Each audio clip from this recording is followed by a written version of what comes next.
Hey guys, it's Mo, and I do have a different perspective on the Diddy trial. Again, I'm trying to show both sides. The defense is going to argue that Cassie ended the relationship because she would never be his wife, as opposed to, the SMEX trafficking and all of that. Which, if you believe that, I have a for-profit charity. It's called Mo's House, and 100% of the profits go to me and my house. So, honestly, I'm the most honest, charity ever, but it's a joke, don't s Opening statements began today, so this is from yesterday, in the federal trafficking trial of Sean Diddy Combs held in his hometown of New York City.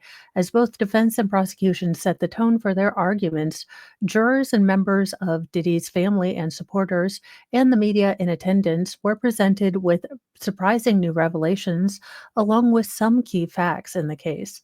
According to reporters present from NBC News, one standout statement from the defense included the idea that Cassandra Cassie Ventura, ex girlfriend of Diddy, ended their tumultuous relationship because she was jealous of his love for his late partner, Kim Porter. Now, Porter sadly passed away in 2018 from complications of pneumonia and shares twin girls Delilah and Jesse and son Christian Combs with the hip hop icon.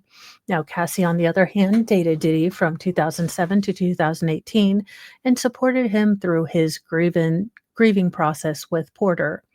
Quote, Cassie ended her relationship with Combs because she realized she would never mean as much to him as his former girlfriend, Kim Porter. Combs' attorney, Tenny Garagos, alleged in her opening statement. Now, according to the outlet, Garagos told the jury that when Porter died of pneumonia, Cassie remained by Diddy's side for support. However, Garagos argued that after Cassie realized how much Diddy still loved the mother of his children, she came to terms with never being able to compare to Porter. When Combs said Porter was his soulmate, Cassie realized that all the things she would not be, she wanted to be Combs's wife, Garagos reportedly stated. The defense added that Cassie then left on her own terms when it was clear that she would never be that, never be his wife, never be his, love of his life. Cassie essentially kicked off a slew of lawsuits and allegations against Diddy in 2023 after accusing him of physical abuse and trafficking. Although the case was swiftly settled after her receiving an undisclosed amount, it marked the beginning of a wave of allegations with multiple other accusers stepping forward. Several women claimed the Last Night artist exploited them, and some men have even said they were trafficked as well.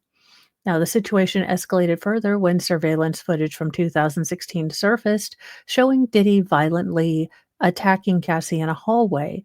The three-time Grammy winner issued a public apology admitting he had effed up at the time, though he notedly avoided mentioning Cassie by name. Reporters suggested that both parties were under legal restrictions preventing them from publicly naming each other. Quote, my behavior on that video is inexcusable. I take full responsibility for the actions in the video. I'm disgusted. I was disgusted then when I did it.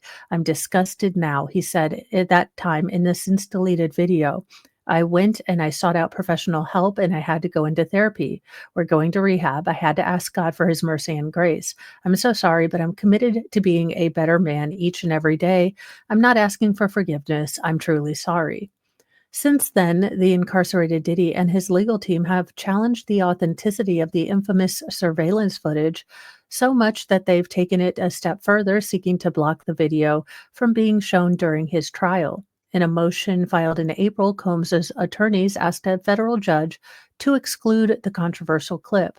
His lawyers argued that the footage had been altered, manipulated, and sped up, edited out of sequence, claiming it was unreliable to Combs' case. The filing claimed that allowing the video to be present in court would unfairly confuse and mislead the jury and would further damage his reputation more than anything. But despite the motion to block that particular video, the court has allowed it for, use as evidence. So there you go.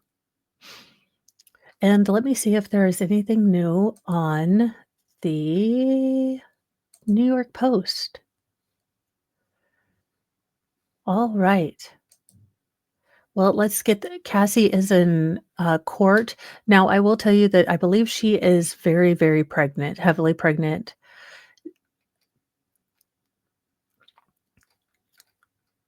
Alright.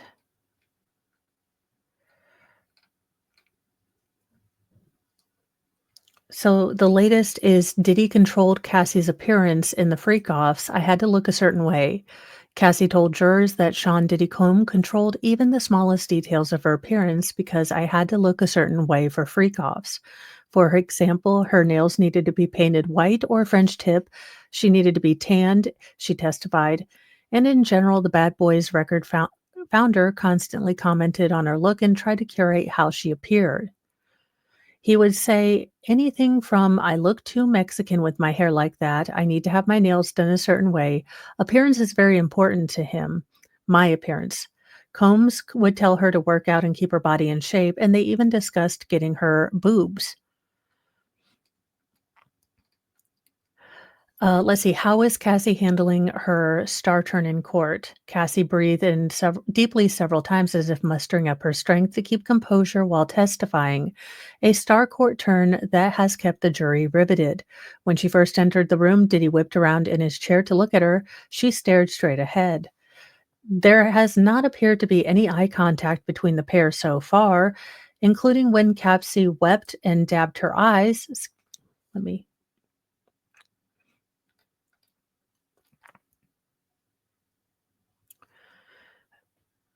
Uh, such as when the prosecutor showed the image of the rapper's 2016, assault that was on camera in a Las Vegas hotel hallway.